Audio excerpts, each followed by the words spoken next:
Round of 16 Premier League.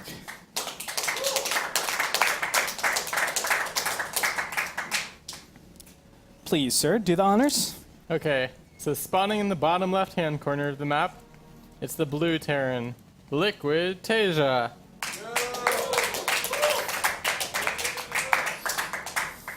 And his nemesis, spawning in the top right-hand corner of the map, it's the Tyrant, the Dong. His name, it's E.G. J. Kong.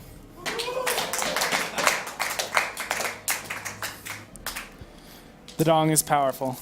On Yansu, I have to say, I really like this map for Taeja. This is another map where I always wonder how it got placed and not vetoed out earlier. I know you've been vocal about how Zerg has a really tough time on this map, especially with taking the third, but please.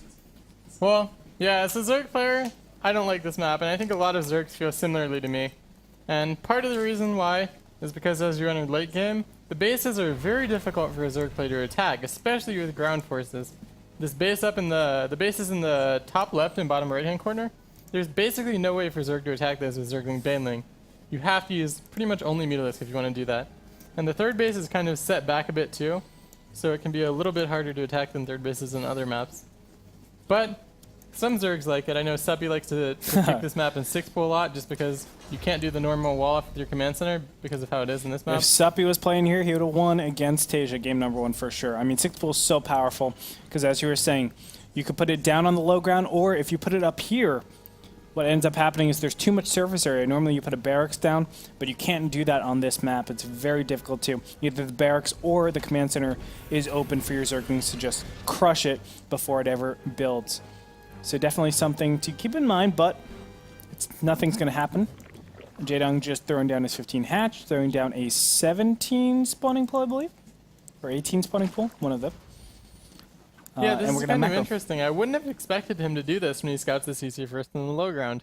A lot of the time, when you scout something like that, you either go for the gas before pool, or you sometimes will even take a third hatchery before you make the spawning pool. And doing this opening is kind of unusual when you drone scout against this build that Taeja's doing. Yeah, I'm kind of interested to see what he does. I do expect a third base to go down really quickly, because he can afford it all with getting so many drones so early on. Jaedong's going to continue doing this harass over at the SCV, just forcing this one SCV to not mine at all. Kind of evens it out because, remember, Jaedong is also not mining with this one drone. So he's kind of just saying, okay, I can scout you out and at the same time force you to not mine. Works out. Jaedong going to throw down 2 queens. So playing it so standard, like this is basically just a come at me, Taeja. You have probably the best build against what I'm doing right now. Even though it's not like a huge advantage, but it's still the best build that he could possibly be doing, setting himself economically into the mid game. Maybe he's trying to do something mind gamey here, though. In the last series, we saw him go for that kind of unusual Roach Nidus timing, and I wouldn't be too surprised if he goes for some kind of cheese or unusual timing attack again in this series against Taeja. I mean, it looks completely standard, but it also doesn't make as much sense for him to be doing this against what he saw, so I'm a bit confused right now. Still no gases. 5-minute mark has elapsed. Normally you'll throw down double gas at 5 minutes, but not going to happen here. Maybe the double 5:30 after the third base. Keeping an eye on that, as he is going for the expansion. Taeja, I like this. Look, he's going for 2 racks directly after this. He says, okay, you're prioritizing on getting your creep as best as possible. I'm going to deny that as fast as possible as well. And this is a more common choice. On maps where it's difficult for Zerg to scout with Overlords, like this map and Akalon Waste, there's not a good angle that Zerg can send an Overlord into the Terran base and actually scout what's happening before it gets denied. And as you see, this Overlord is going to immediately get denied, and it's never going to make it to see this barracks. Really unfortunate. Of course, this run would be terrible, going across the natural base and then into the main. You're never going to make it into the main. So and even if you do, you don't know the barracks will be there because there's so much space in the main base on this map. Very true. Just mass droning, though, for Taeja, for Jaedong so far. 38 harvesters to 31, so he's looking pretty equivalent in terms of economy, but getting a lot more drones here. He produces around 9 larvae every single minute, so you can definitely see Terrans normally get around 3.5 workers every minute, so you make a lot more drones than SCVs a minute. giving you that economic advantage to start out with. But we'll see how long that actually lasts. Now, I like this. This is the build we see Flash doing all the time. You get the very quick +1 with this. That way you can keep up as soon as 1-1 normally finishes for Zerg. There's no longer that huge disparity where Zerg can just take out everything in its path.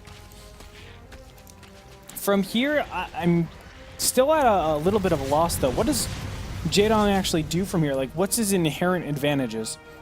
Well, it's looking like he's just playing standard.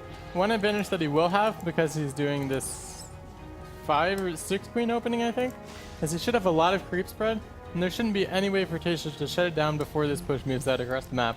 And when it moves out, the creep's already going to be pretty advanced by Jaedong. Okay. So, I mean, that gives him some advantage. And this is a very defensible push. Yeah, and he'll also have an upgrade lead. Because of Taeja's build, he only has 1 eBay, so he's going to have +1 attack finishing about the same time as Jaedong has 1-1 finishing. Yeah. The big advantage Taeja will have now is that mobility with the 2 medevacs super early, and he's even incorporating Widow Mine now. This is something that you're a big proponent of, that it's so hard for me to get into my mechanics, but you always say, put 1 Widow Mine with all of your drops. Yeah, you should always have 1 single Widow Mine with every medevac drop, because it's not expensive to have 1 Widow Mine in a drop, and it makes it a bit more annoying for Zerg to clean up. They have to send an Overseer too, and Overseers, until you have the speed upgrade, move slower than the rest of your units, so they'll get there later. And often they'll be in the same hotkey as everything else. So yeah, it really messes up your multitask, right? And if you don't catch it, obviously, it's just that extra bonus. So yeah, and some of it's just about stressing the opponent's multitasking as well. Yeah.